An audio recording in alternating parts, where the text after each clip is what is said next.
Hello student, मैं दिनेश सिंह आपका care scale academy में फिर से स्वागत करता हूं। आज हम जो देख रहे हैं हमारे पास कुछ टूल की जो टेबल पे लगे हुए सारे टूल लगे हुए हैं जो यूज होते हैं RACW के काम करने में। तो सबसे पहले हम इनको समझेंगे, इनका इंट्रोडक्शन लेंगे कि कौन कौन से जो टूल हैं वो कहाँ पे इस्तेमाल किए जाते हैं और कौन कौन से कंपोनेंट हैं। तो सबसे पहले आप देखोगे यहाँ पर हमने एक हथौड़ी रखी हुई है, जो छोटी वाली हथौड़ी होती है, क्योंकि हथौड़ी कई तरह के आते हैं, हथौड़े भी आते हैं, हथौड़ी है। ये छोटे साइज़ की हथौड़ी है जिसमें हम इंडोर की प्लेट जो लगाते हैं उसमें, या कहीं हमें थोड़ा छोटा वगैरह पेच वगैरह हमें कहीं पर लगाना है तो वहाँ पे अच्छी तरीके से काम करती है। उसके बाद सलाइन रिंच है ये वाला, तो इस पर हमारे पास 2 रिंच लगते हैं, हमें 2 इंच रखने हैं। तो इसमें एक 8 नंबर का रिंच होता है और एक 10 नंबर का रिंच रहता है। तो आपको 2 जो मार्केट से परचेज करने हैं कि हमें 2 रिंच चाहिए, प्लस ये एक हमारे पास प्लायर है और एक नोज प्लायर है, एक हमारे पास स्क्रू ड्राइवर है, ये आपको रखना ही रखना है। और ये हमारा जो पंचिंग प्लायर है, ये वाला पंचिंग प्लायर है। लेकिन अब इसका इस्तेमाल बहुत कम होने लगा है क्योंकि इसकी जगह पिनवाल लगाया जाता है इसी में भी और फ्रिज के अंदर भी, इसलिए पिनवाल थोड़ा सा कम कर दिया, उसको पंचिंग करना थोड़ा कम कर दिया, तो पिनवाल का ज़्यादा यूज होता है।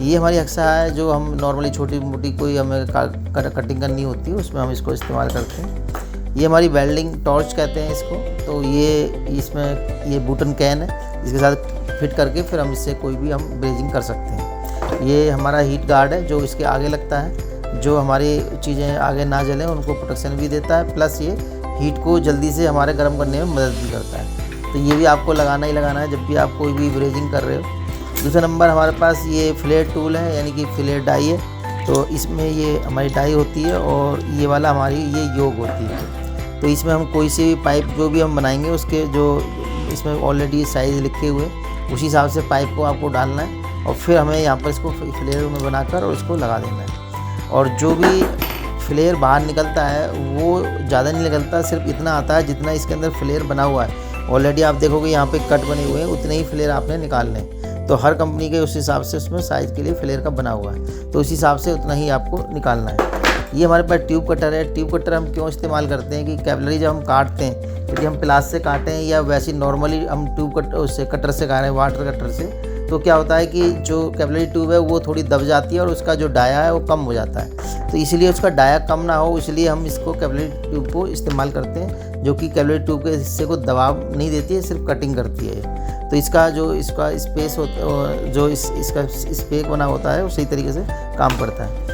हमारे पास 2 तरह के मीटर हैं यहाँ पर, ये देखोगे ये हमारा मैनीफोल्ड गेज है, इसमें दोनों ही गेज लगे हुए हैं, इसमें प्रेशर गेज और इसमें हमारा कौन सा जो बैक प्रेशर हम चेक करते हैं। तो ये हमारा जो इसमें आता है ये वाला प्रेशर गेज में आएगा, ये कंपाउंड गेज में। तो ये मल्टीपर्पज़ के लिए है, तो यदि आपको दोनों को एक साथ लेना है तो आप ऐसे भी ले सकते हैं।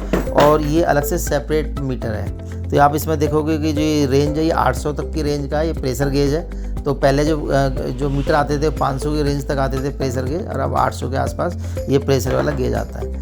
ये हमारे पास गैस है, इसके अंदर हमारी 32 नंबर गैस है।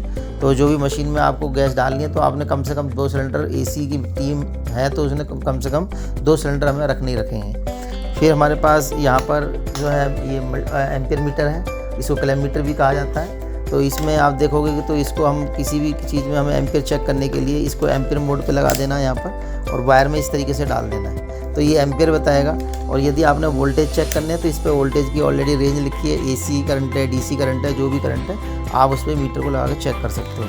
तो ये भी आपको कंपल्सरी रखना है, इसके बिना आपका काम नहीं चलने वाला। उसके बाद हमारे पास यहाँ पे देखोगे ये ट्यूब रिमर है, यानी कि कोई भी जब हमारी हम कटिंग करते हैं उससे ट्यूब कटर से, तो उसके अंदर बाबरी आ जाती है, उसको हटाने के लिए हम इसका इस्तेमाल करते हैं। तो आपको ये भी रखना है। ये हमारे कॉब है जो फिंक्स के लिए जो इस्तेमाल करते हैं, जो फिंक्स हमारी मुड़ जाती हैं जैसे कूलिंग कॉइल के अंदर, कभी हाथ से लग जाती है, कभी टेक्नीशियन की गलती से लग जाती है, कभी और कभी AC सर्विस कर रहे हैं तो कहीं टकरा जाता है तब भी फिंक्स मुड़ जाती है। तो उस केस में होता क्या है कि फिर हमें फिंक्स को सीधा करना पड़ता है। तो इसमें हम इसको सेट करके और इसके साथ हम इसको इस्तेमाल करके उसको हम सही कर सकते हैं। उसके बाद हमें एलंकी के सेट है हमारे पास यहाँ पर।